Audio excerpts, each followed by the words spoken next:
Hello friends, क्या हाल है। I hope सब अच्छा ही हो रहा होगा एक एग्ज़ाम को छोड़कर, मतलब एग्ज़ाम आने वाली डेट को छोड़कर, राइट। लास्ट क्लास में हमने टैक्स का कहाँ से इसका ओरिजिन था, कॉन्स्टिट्यूशन ऑफ इंडिया में किसको पावर दिया गया, इसके बारे में पढ़ा। पढ़ने के कुछ तरीक़ों को चेंज करने के बारे में अपन ने सोचा, उसके बारे में कुछ डिस्कशन किया, कुछ पॉइंट लाए, कुछ चीज़ें सामने आई और उसी को लेते हुए first of all thank you मेरे वीडियो को लाइक्स करने के लिए। और एक जो मुझे सिखाए थे आप लोगों से, मतलब सबसे नहीं है कि आप लाइक नहीं करते वीडियो को, आप जब उसको व्यू करो और आपको अच्छा लग रहा है, अगर आपने व्यू किया और देखा और कुछ भी कंटेंट आपके लिए यूज़फुल है तो एक लाइक ही तो मांग रहे हैं, आप एक लाइक कर दीजिए। तो उससे क्या है कि हम में थोड़ा कॉन्फिडेंस आता है कि मुझे और वीडियो बनाने का कॉन्फिडेंस आएगा, तो मैं और ज़्यादा वीडियो बना के लिए आपके लिए अवेलेबल हो पाऊँगा, राइट। और नीचे कमेंट्स, अच्छे कमेंट्स भी आए मैंने पढ़े सारे कमेंट्स को, और कुछ सजेशन भी थे उसके अंदर कि, और एक आध तो मैंने आज अप्लाई भी कर दिया है कि बोर्ड के सामने कैमरा रखिएगा। थोड़ा ट्राई कर रहा हूँ, धीरे धीरे सुधार आ जाएगा और कंटेंट मैं आपको अच्छा देने की कोशिश कर रहा हूँ, राइट। बाकी चीज़ें मुझे पता नहीं मेरे में सुधार आएगा नहीं आएगा, अगर यहाँ पे जो कंटेंट मैं पढ़ा रहा हूँ वो कंटेंट आपको अच्छा दूँ, ताकि आपके लिए ये एग्ज़ाम, जिस एग्ज़ाम में आप बैठना चाह रहे हो, ये वाला अगला अटैम्प्ट जो भी, उसमें ये सब्जेक्ट कम से कम आपको परेशान ना करे, राइट। दोनों सब्जेक्ट की बात कर रहा हूँ, ये DT की बात कर रहा हूँ मैं और IDT की भी बात करूँगा, राइट। शुरू करने से पहले मैं आपको एक चीज़ डिस्क्लेमर दे रहा हूँ, वापस मैं एक चीज़ बताना चाह रहा हूँ आपको। इनकम टैक्स एक्ट 1961 जो कि आपका DT सब्जेक्ट है, और वो सब्जेक्ट कितने नंबर का है आपका, 60 मार्क्स का। कितने का है, 60 मार्क्स का नंबर पेपर है आपका। 2 पार्ट है उसके, 60 और 40, मैंने आपको बता दिया था, राइट। मैं इसका आज जो क्लास स्टार्ट हो रही है मेरी, ये इसी के साथ मैं इसका क्विक रिवीजन कह दो, चाहे आप उसको क्रैश कोर्स कह दो, जो मन में आए वो बात कह दो। मैं बहुत ही फास्ट इनकम टैक्स एक्ट 1961 पूरा शुरू से लेकर, जब इनकम टैक्स एक्ट लॉ के कंपोनेंट्स क्या हैं वहाँ से लेकर, इसकी डेफिनेशन से लेकर एंड तक मैं सारा का सारा बहुत ही फास्ट पढ़ाने वाला हूँ आपको, बहुत फास्ट रिवीजन कराने वाला हूँ। उसके अंदर वो सेक्शंस लूँगा जो इम्पोर्टेंस रखती है एग्ज़ाम को लेकर, राइट। यानी ये आप लोगों ने इनकम टैक्स पढ़ रखा है, राइट, 2 बार 3 बार पढ़ा हुआ होगा आपके। मैं वही इनकम टैक्स आपका शॉर्ट करके क्विक रिवीजन के रूप में आपके लिए जो इम्पोर्टेंट सेक्शंस है, जिस चैप्टर में जो इम्पोर्टेंट सेक्शंस है, वो इम्पोर्टेंट सेक्शंस को वापस से क्विकली हम क्या करेंगे, उसको रिवीजन करेंगे, रिवाइज करेंगे। जैसे अगर बेसिक कंसेप्ट पहला चैप्टर उठाऊंगा मैं, तो उसमें मैं ये बोलूँगा कि बेसिक कंसेप्ट में क्या इंपॉर्टेंस है, उस पूरे चैप्टर के अंदर से क्या चीज़ इंपॉर्टेंट मेरी नज़र से, इंस्टीट्यूट के एग्ज़ाम के हिसाब से क्या चीज़ पढ़नी आपको सारी है। मैं कुछ नहीं कह रहा हूँ कि यही पढ़नी है दूसरी छोड़ दो, ऐसा नहीं कह रहा हूँ, पढ़ना आपको सब है। मैं कह रहा हूँ बेसिक कंसेप्ट है, उसमें से ये मोस्ट इंपॉर्टेंट है जो मैं फटाफट रिवाइज करते चल रहा हूँ, फटाफट आपको समझाते जा रहा हूँ, राइट। नेक्स्ट चैप्टर होगा रेजिडेंशियल स्टेटस होगा, तो उस रेजिडेंशियल स्टेटस के अंदर मैं बताऊंगा कि रेजिडेंशियल स्टेटस की जो डेफिनेशन है खुद अपने अंदर, कि भाई ऑर्डिनरी है या रेजिडेंट है, नॉन रेजिडेंट है, वो सारी चीज़ें उसको क्विक रिवाइज करते चलेंगे कि इसमें क्या याद रखना है हमें, कि भाई 365 दिन होने चाहिए 4 साल में, या पिछले 10 साल में से 2 साल रेजिडेंट होना चाहिए। ये सारी चीज़ें फटाफट रिवाइज, और उसके शॉर्ट जो मैं जिस तरीके से मैं याद रखता हूँ वही तरीके से आपको याद करवाने की कोशिश करते हुए चलूँगा। फिर इसी के अंदर ये याद रखना है कि भाई डीम्ड इनकम का क्या कंसेप्ट है, सेक्शन 9, तो वो इम्पोर्टेंट है मेरी नज़र से, तो उसको देखते हुए चलेंगे। उसके अंदर सेक्शन जैसे आगे आएगा, income not forming part of total income, उसके अंदर सारे सेक्शंस तो है ही है जो सैलरी के अंदर रिकवर होते हैं, सैलरी के अंदर सारी की सारी चीज़ें आ जाएगी सैलरी हेड के अंदर। लेकिन जैसे सेक्शन 10AA है जो सहज है, स्पेशल इकोनॉमिक जोन्स के लिए है, जो स्पेशल एग्जामिनेशन है उसको लेना है, जैसे इंपॉर्टेंस क्या है वो मैं फटाफट आपको करवाते चलूँगा।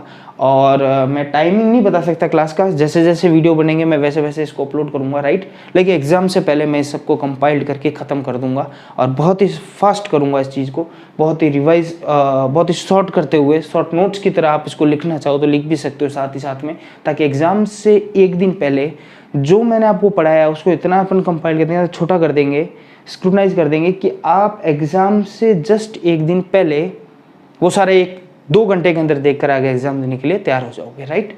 इस तरीके का कुछ अच्छा प्रोडक्ट मैं कुछ लाने की कोशिश कर रहा हूँ, पर वो तब पॉसिबल हो सकता है जब आप मेरे वीडियोस को लाइक करें, शेयर करें और चैनल को सब्सक्राइब करें, राइट। क्योंकि उससे मुझे ऐसा लगेगा कि यस कोई है जो मेरे वीडियोस को देख रहा है और किसी के लिए मैं बेनिफिशियल बन रहा हूँ, मेरे भी कंटेंट जो मेहनत से बना रहा हूँ वो किसी के लिए बेनिफिशियल है, राइट, यानी बेनिफिट दे रहा है, राइट। और स्पेशल थैंक्स मैं पंकज सर को भी कहना चाहता हूँ, जिनकी बदौलत मैं ये वीडियो बनाने के लिए बोल सकते हो प्रोत्साहित हुआ हूँ। मैं तो सोच ही नहीं रहा था, उन्होंने मुझे गाइड किया और बोला कि आप इसको बनाना चाहिए, आपको करना चाहिए, राइट। और ये वीडियो जो मैं आपको अब जो आज से स्टार्ट है अपनी क्लास, जो फर्स्ट क्लास ये है, ऐसे तो कंसेप्चुअल क्लास 1 वो थी, क्लास 2 कह दो इसको। क्लास 2 के अंदर इनकम टैक्स एक्ट में स्टार्ट कर रहा हूँ, वैसे का वैसे जीएसटी का भी बनाऊंगा मैं, इनकम टैक्स एक्ट स्टार्ट कर रहा हूँ। इसी के तहत शुरू से इसकी जो इम्पोर्टेंट बात है, जो मोस्ट इम्पॉर्टेंट बात है, हम वही लेके चलेंगे। और मेरे हिसाब से जो मोस्ट इम्पॉर्टेंट बात है, इंस्टीट्यूट के एग्जाम के हिसाब से मोस्ट इम्पॉर्टेंट बात है, मैं वो लेते हुए चलूँगा। आपको सब कुछ पढ़ना है। देखो वापस बार बार स्टार लगा के मैं टर्म्स एंड कंडीशन बता रहा हूँ, आपको सब कुछ पढ़ना है। ये सिर्फ और सिर्फ रिवीजन के लिए है कि आपने जो चीज़ें पढ़ी है क्या वो चीज़ों में ये सब चीज़ें थी, अगर थी तो इसको हम रिवाइज करते हुए चल रहे हैं, राइट। और मेरे हिसाब से जब भी आप ये मेरी क्लास, अभी जो मेरी क्लास स्टार्ट होने जा रही है, कल से ऐसे क्लास 1 से हो चुकी थी, एक चीज़ आप अपने नोट्स के अंदर लिख दीजिए। क्या लिखेंगे? जब भी स्टार्ट करेंगे, जब भी इनकम टैक्स स्टार्ट करेंगे, या जब भी अकाउंटिंग स्टार्ट करेंगे, या जब भी कोई भी सब्जेक्ट स्टार्ट करेंगे, एक गुरु मंत्र, एक चीज़ जो मैं हमेशा लिखता हूँ जब मुझे किसी चीज़ में प्रॉब्लम क्रिएट होती है, तो मैं लिखता हूँ, क्या लिखता हूँ? सब आसान है। क्या? सब आसान है। यानी जब भी इनकम टैक्स पढ़ेंगे आप, आपके पहला जो पेज पे आप लिखते हैं ना, पेज स्टार्ट करने से पहले क्या लिखते हैं? श्री, ओम, या किसी भी तरीके से कुछ चीज़ें लिखते हैं कि भाई हमारा शुभारंभ बड़ा अच्छा हो। उसी तरीके से आपको एक छोटा सा लिखना है, सब आसान है। क्या है? सब आसान है। यानी ये इनकम टैक्स एक्ट 1961 को रॉकेट साइंस नहीं है, और मैं तो को रॉकेट साइंस भी आसान है। अगर अपन ने ठान ली ये चीज़ आसान है तो ये हमारे लिए आसान है। ये सिर्फ और सिर्फ साइकोलॉजी है जो हमें किसी चीज़ के प्रति डराती है। मैं ये पढ़ाऊँगा, मैं आपको गारंटी देता हूँ कि मेरा पूरा वीडियो ख़त्म होंगे सारे, जब ये पूरा एग्ज़ाम से पहले ये जो मैं क्विक रिवीजन करना चाह रहा हूँ सब ख़त्म हो जाएगा। दैट टाइम आप एंड में जाकर, स्टार्टिंग में तो मैं आपसे ज़बरदस्ती लिखवा रहा हूँ कि आपको ये लिखना ही है। ये सोच लो ये एक मंत्र है, अगर ये लिख दिया तो चीज़ें समझने आना स्टार्ट हो जाएगी, राइट। सर ये क्या आप ऐसे मतलब फ़ोन से, या तो कोरोना से लोग मर रहे हैं और आपको ये क्या बातें सूझ रही है, सब आसान है। अब भाई मेरे को सूझ रही है तो आप भी लिख दो, राइट, आप भी लिख दो। अगर आपको इस तरीके से पढ़ना है तो लिख दो। एक बार लिखने की सारी कोशिशें तो कर ही ली है, एक बार ये लिख के भी देख लीजिए ना, क्या पता कोई फ़र्क आ जाए। तो ये आप स्टार्टिंग में मैं आपको लिखवा रहा हूँ, और मेरी गारंटी है जब पूरे नोट्स और सब कुछ ख़त्म हो जाएगा, लास्ट में आप खुद लिखिएगा सब आसान है, अपने सिग्नेचर कीजिएगा, अपना नाम लिखिएगा, और वो स्क्रीनशॉट मुझे भेजिएगा आप मेरे व्हाट्सएप नंबर पे। मैं तब जाके अपने व्हाट्सएप नंबर आपको प्रोवाइड करूँगा, राइट। दूसरी बात कमेंट्स के अंदर भी दे कि सर आपके व्हाट्सएप नंबर और ये इसी मुद्दे पर बात थी, तो मैं आपको कहना चाहता हूँ मैं लाइव क्लास रखूँगा। अगर आपकी क्वेरीज आई, कमेंट्स के अंदर क्वेरीज आपको मैं प्रिटेंड करूँगा कितनी क्वेरीज आई आपकी। अगर आपको क्वेरीज है तो एक दिन लाइव क्लास रख देंगे 1-2 घंटे की, उसके अंदर आप अपने सवाल पूछ लेना। उसके बाद ज़रूरत महसूस हुई तो मैं आपको व्हाट्सएप नंबर भी दे दूँगा कुछ समय के लिए कि भाई इस दिन या 2 घंटे के लिए मेरे व्हाट्सएप पर आपको रिप्लाई कर सकता हूँ। एक्चुअली क्या है, सारा मैनेज करना थोड़ा मुश्किल होता है, इसलिए मैं फिर मुझे अच्छा नहीं लगता अगर कोई बच्चा मुझसे सवाल पूछे और मैं उसको रिप्लाई नहीं कर पाऊँ, राइट। तो मैं एक समय दे दूंगा आपको, इस घंटों में आप इस पर्टिकुलर टाइम के अंदर आप जो भी सवाल पूछोगे मैं उसका रिप्लाई करूंगा, उसका जवाब आपको दूंगा। सॉरी, लेकिन रिप्लाई ना कर पाऊँ, इससे अच्छा तो एक समय रख दूँ आपके लिए, राइट। समझो मेरी बात, क्या लिखोगे, सब आसान है, राइट। उसके बाद हम स्टार्ट करेंगे कि फिर हम जब ये मंत्र लिख देंगे, ये सब चीज़ें लिख देंगे, तब हमारे मन में दिमाग में एक चीज़ डाल देनी है कि इनकम टैक्स 1961 के अंदर ऐसा कुछ भी नहीं है जिससे हमें डरने की आवश्यकता है। यानी पूरे डीटी के अंदर, पूरे आईडीटी के अंदर, जीएसटी इनकम टैक्स के अंदर ऐसा कुछ भी नहीं है जिससे हमें डरने की आवश्यकता है, राइट। और मैं ये प्रूव करके बताऊंगा अपनी इसी बात को, मैं पूरे लेक्चर इस बात को प्रूव करने में ही लगा दूंगा, राइट। आगे चले,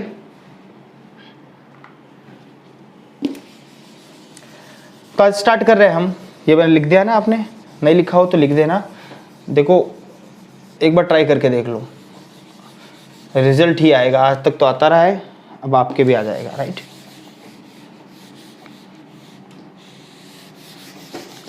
कुछ इंपॉर्टेंट चीज़ें हैं जो मैं लेते हुए चलूँगा और मैं आपको शुरू से एंड तक पूरा इनकम टैक्स पढ़ाऊँगा, तब यही चीज़ बताऊँगा कि इसके अलावा इस पूरे चैप्टर के अंदर कुछ नहीं है।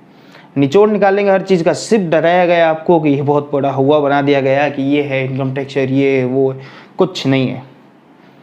शुरू से अपने मन में कह दो कुछ नहीं है, और मेरे सामने तो ये कुछ नहीं है, मैं इसको बहुत आसानी से कर दूंगा। है क्या, चैप्टर है, सारे चैप्टर के नाम लिखने में इंडेक्स। और पहला काम कीजिएगा, तैयारी करने से पहले एक काम कीजिएगा, इंडेक्स बनाइएगा। क्या बनाएगा, इंडेक्स। इंडेक्स में चैप्टर वाइज नाम लिखेगा, चैप्टर नंबर 1, चैप्टर नंबर 2। हालांकि मैं ऐसा करवाता हूँ पहली क्लास के अंदर हमेशा ही, लेकिन क्योंकि मैं इसको रिवीजन के रूप में ले रहा हूँ तो मैं चैप्टर वाइज रिवीजन के चैप्टर नंबर 1 स्टार्ट करूँगा, तो उसके अंदर से निचोड़ निकाल के उस चैप्टर का पूरा क्रक्स निकाल के आपके सामने रख दूंगा।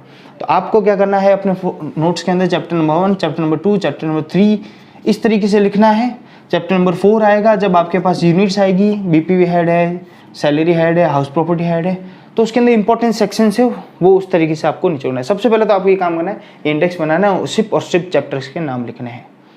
कि सर ये क्या कर, हम तो पढ़ के पागल हो गए, हम तो इतना पढ़ लिया बीपीवी हेड को, हमने तो कई सेक्शन रट लिए, और अब आप बोल रहे हो इंडेक्स बनाओ, चैप्टर के नाम लिखो। ये कोई नाम लिखने होते, लिखो, आपके लिए फ़ायदेमंद रहेगा। एक बार लिखिए। अगर मेरा मानना है कि अगर आपको टॉपिक याद है तो टॉपिक के बारे में सब कुछ याद होगा। मेन क्या है, टॉपिक। अगर टॉपिक याद है तो टॉपिक के बारे में सब कुछ याद होगा।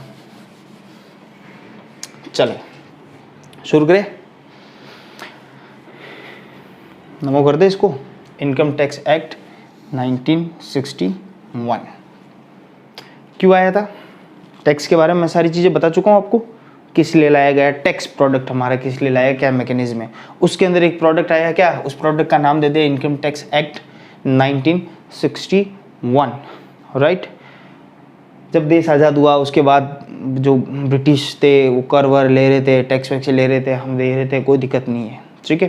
फिर हमने बोला कंट्री रन करने के लिए उसको बेटर ऑर्गेनाइज वे में, दूसरी दुनिया को देखा, अपने सारे दूसरी कंट्रीज़ को देखा कि वो किस तरीके से रन कर रहे, तो हमने भी कहा कि यार हमारा भी एक ऐसा सिस्टम बनाया जाए जिसमें क्या ये सब हम भी टैक्स कलेक्शन कर सके। कर को नाम दे दो, एक लॉ बना दो, एक्ट बना दो, जिसको संवैधानिक रूप से स्टार्ट किया जाए और उसके साथ किसी के साथ भेदभाव ना हो, और हम वो टैक्स ले लिए करें, ले टैक्स किससे, हमारे सिटीजन से, राइट। तो उन्होंने टैक्स बनाया इनकम टैक्स एक्ट 1961। नाम क्या दिया, इनकम टैक्स एक्ट। एक्ट बना दिया। एक्ट कब बनता है, मैंने शायद लास्ट वीडियो में बताया था, वापस बता दूं। कभी भी एक्ट बनने से पहले क्या होता है, पार्लियामेंट, बताया था उन्होंने। पार्लियामेंट के अंदर, पार्लियामेंट में कौन से, both house of parliament, right. Both house of parliament के अंदर जब कोई बिल पास होता है, यानी सबसे पहले क्या आया होगा पता है आपको, सबसे पहले आया होगा income tax act, income tax bill, income tax bill आया होगा। ये बिल यहाँ पे रखा गया होगा पार्लियामेंट के अंदर, बोथ हाउस ऑफ पार्लियामेंट ने इसको पास किया होगा, यानी मेजोरिटी वोट के साथ इसको आगे भेजा होगा, पास किया होगा, तब ये एक्ट विल कन्वर्ट होके किस में हो गया, इनकम टैक्स एक्ट 1961 बन गया। राइट, समझे मेरी बात।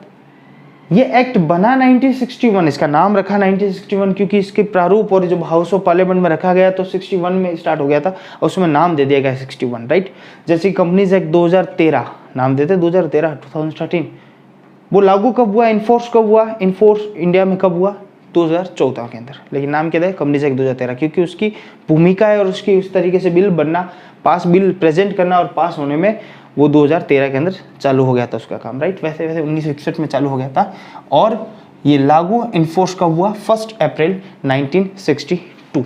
ध्यान रखने वाली बात है, हमेशा हर एक्ट का नियम है, वो बिल आता है पिछले साल, पास होता है अगले साल। ये दिमाग में कॉमन सेंस, किसी को 2-3 साल भी लग जाते हैं, मोस्टली 1 साल के अंदर पास हो जाता है। जो गवर्नमेंट होती है वो चाहती है, अगर उसने बिल लगाया है तो वो चाहती है उसी साल के अंदर वो पास, मतलब 1 साल के अंदर पास हो जाए, इररेस्पेक्टिव कोई प्रॉब्लम ना हो तो। राइट, तो इस एक्ट के बारे में बोलते हैं, ये एक्ट आया था, इस एक्ट से हमारा क्या लेना देना सर इस एक्ट से हमारा ये लेना देना है, ये 60 नंबर का है हमारे लिए, 60 नंबर का है इसलिए हमारे लेना देना है। नहीं भैया, आपको पहले दिन मैंने बोला था नंबर से हमें कोई मतलब नहीं है, 60 का पूछो, 20 का पूछो, 600 का पूछो, हमें कोई मतलब नहीं है, हमें तो सिर्फ इसका ज्ञान लेना है पूरा। और आप पूछो नहीं पूछो, आप तो सिर्फ एग्जाम रिलेटेड आपका पर्पस है ICAI को बोलना, हमारा पर्पस बहुत लंबा है, हमको इससे क्या करने हैं, पैसे कमाने। क्या करने, पैसे कमाने हैं और ज्ञान बांटना है। और दुनिया में तुम में से कोई टीचर बनेगा, तुम में से कोई आगे इसी एक्ट को पढ़ाएगा और अच्छे तरीके से पढ़ाएगा, देखो डिपेंड्स समय अनुसार। 1961 एक्ट इन्फोर्स कब हुआ इंडिया के अंदर, 1 अप्रैल 1962 के अंदर इन्फोर्स हुआ। राइट, इसके अंदर क्या है, इसके अंदर सेक्शन 1 से लेकर सेक्शन 1 to 298 सेक्शन है। कितनी है सेक्शंस, 298 सेक्शन है। सिर्फ ध्यान रखने वाली बात है, रट्टा नहीं मानना है, हमें सिर्फ ध्यान रखना है इस एक्ट को। अगर हम दिल से चाहते पढ़ना तो ये सब चीज़ें हमारे लिए बहुत छोटी चीज़ें हो जाएगी। आज तक इंग्लिश में ABCD आपको भूले नहीं हो तो ये भी बेसिक से नहीं भूलोगे आप। राइट, समझ में तो आए भाई ये है क्या सीन, कब बना था, 1961 में कोई बिल आया था, 1962 में इंडिया में लगा था, 1 अप्रैल 1962 के अंदर लागू हुआ था। इस 62 को याद ऐसे भी रख सकते हो। वैसे ऐसा कुछ सवाल आना नहीं है आपको कि 1 नंबर का जवाब तो इंडियन इनकम टैक्स एक्ट कब लागू हुआ था, ये चार्टर्ड अकाउंटेंट्स के एग्जाम में यहाँ ऐसे सवाल नहीं आ सकते। हाँ, किसी कॉलेज के एग्जाम्स के अंदर आ सकते हैं या फिर कंपटीशन एग्जाम्स के अंदर आ सकते हैं। किसी एग्जाम में मैं भी गया था कंपटीशन एग्जाम के अंदर, वहाँ यही क्वेश्चन था कि इनकम टैक्स एक्ट सबको पता था, बहुत चार्टर्ड अकाउंटेंट बैठे थे, पर किसी को ये नहीं पता था कि वो एनफोर्स कब हुआ, यानी इन्फोर्स इंडिया के अंदर इन्फोर्स कब हुआ, 1960, 1 साल बाद हुआ था। राइट, 298 सेक्शन है इसके अंदर और 14, ये 10 और ये 4, कितने में 14 शेड्यूल है इसके अंदर, इसी एक्ट के अंदर, और सब सेक्शन और क्लॉजेस भी है इसके अंदर। अच्छा, ये सब सेक्शंस क्या होते हैं सर फिर आपने वही सवाल, जैसा आपने शुरुआत की थी वैसा ही कोई रद्दी सवाल फिर हमसे पूछ लिया, क्या कि सर ये सब सेक्शंस क्या है, हम क्या बच्चे हैं, आप पूछ रहे हो हमें बड़ी ABCD क्या है, फिर पूछ रहे हो आप छोटी ABCD क्या है। अरे सर सब सेक्शन यानी सेक्शन का सब पार्ट, सब सेक्शन एग्जैक्टली। लेकिन हम कोई चीज़ों को छोड़ते हुए नहीं चलेंगे, क्योंकि पहले दिन की क्लास में मैंने आपको क्या बोला था, मैं ये मान के चलूँगा आपको नॉलेज 0% है, लेकिन क्विक रिवीजन जब मैं करवाऊँगा तब ये भी मानूंगा कि आपने ये चीज़ें जो ये एक बार कोर्स 1 या 2 बार 3 बार, एक बार तो मिनिमम है, अगर एक बार पढ़ चुका है जो ये कोर्स, वो मेरे क्विक रिवीजन की क्लासेस के लीजिएगा, क्योंकि डिटेल में जिसको पढ़ना है वो मैं क्लास साथ में डिटेल क्लासेस भी चलाता रहूँगा। लेकिन क्योंकि जुलाई एंड में अपना एग्ज़ाम है, मानते हुए चल रहे, ठीक है, एंड में एग्जाम है और एक क्विक रिवीजन की क्लास आपके लिए मस्ट मुझे लग रही है। डिटेल में पढ़ना स्टार्ट करेंगे तो कम से कम टाइम लग जाएगा 2 महीने तक। तो क्विक रिवीजन के लिए फटाफट अगर मैं इन चीज़ों को अच्छी तरह से और इम्पोर्टेंस के रूप में आपको पढ़ाना चाहूँ, तो जिसने अगर टैक्स पढ़े भी 4 महीने या 5 महीने हो गए, वापस टैक्स की बुक्स को हाथ नहीं लगाया है, वो मेरे इन वीडियोस से क्या कर सके, वापस सारी चीज़ें रिकॉल कर सके। और मे भी कुछ ऐसी चीज़ें होगी बीच में जिसको आप नज़रअंदाज कर चुके होंगे और मेरे वीडियोस के अंदर आपको मिल जाएगी और वो आपके लिए इम्पोर्टेंट साबित भी हो सकती है एग्जाम पेपर को देखते हुए। राइट, तो मेरा मानना है मैं आपको 0 नॉलेज है उस तरीके से पढ़ा रहा हूँ, कुछ चीज़ें बीच में लेते चल रहा हूँ, क्योंकि क्या हो, कई बार पता नहीं होता। तो सेक्शन से जैसे 14 सेक्शन 14 के अंदर कोई बात कही गई तो उसमें बोला उसी के अंदर सेक्शन 14 हम ये लिखते हैं सेक्शन 14 सब सेक्शन 3 के अंदर भी कोई बात कही गई है, राइट। यानी सेक्शन एक्ट के अंदर 14 में अगर कोई चीज़ लिखी गई है उसी प्रकार हम कहते हैं सेक्शन 14 के सब सेक्शन 3, ये जो एरो है ये हम सब सेक्शन के लिए यूज़ करते हैं, राइट। सब सेक्शन 3 यानी 14(3) क्या बोलते हैं हम 291(1) ऐसा बोलते हैं, तो मतलब 291 तो सेक्शन है और ये क्या है सब सेक्शन ऑफ 291 सेक्शन, तो 14(3) सब सेक्शन। अब हमेशा सर तो ये क्लॉजेज क्या है, क्लॉजेज भी सेक्शन का एक पार्ट होता है जिसमें क्लॉज लिखे हुए होते हैं नीचे, राइट, कि भाई इसी सेक्शन का ये क्लॉज 1, क्लॉज 2, क्लॉज 3, क्लॉज 4 अलग अलग तरीके से क्लॉज हो सकते हैं। तो सर इनमें डिफरेंस क्या है, डिफरेंस ये है जब सेक्शन के रिलेटेड में कोई बात हो तो वो क्या कहलाती है, उसी सेक्शन का सब सेक्शन कहलाती है, राइट। लेकिन सेक्शन में कोई ऐसा शब्द आ गया, जैसे सेक्शन पढ़ाते आ गया, जैसे ये एग्जांपल ले रहा हूँ मैं, इसको पढ़ाते आ गया पर्सन। अब पर्सन की डेफिनेशन लिखना, तो अगर उसकी सेक्शन किसी सेक्शन में डेफिनेशन दे रखी है देन तो हम वहाँ पर रेफर कर देंगे कि उस सेक्शन को रेफर करो, वहाँ उसकी डेफिनेशन दे रखी है। अगर नहीं दे रखी है तो हाथों हाथ एक क्लॉज लिखा जाता है, इसी सेक्शन के अंदर क्लॉज लिखेंगे, क्लॉज 1 person defines, person include the person defines as this, right. इसका सेक्शन से रिलेशन हो इसकी कोई गारंटी नहीं है, मतलब होना नहीं होना कोई ज़रूरी नहीं है, लेकिन सब सेक्शन हमेशा सेक्शन के इन रिलेशन ही बात करेगा, राइट। वो छोटी बात थी लेकिन बतानी आवश्यक थी, तो मैंने बता दी, ठीक है।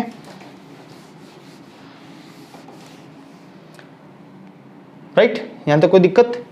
तो हम बात करते हैं इनकम टैक्स एक्ट 1961 आया था 298 सेक्शन से, 1962 में इन्फोर्स हुआ था इंडिया में, 14 शेड्यूल से इसके अंदर सब सेक्शन और क्लॉजेस इसके अंदर इंक्लूड्स है, राइट। एक ज्ञान यहाँ पर इनकम टैक्स स्टार्ट कर रहे हैं, इनकम टैक्स स्टार्ट करें, बेसिक से स्टार्ट करें, ये एक चीज़ आपके नॉलेज में होनी चाहिए, दिमाग में होनी चाहिए।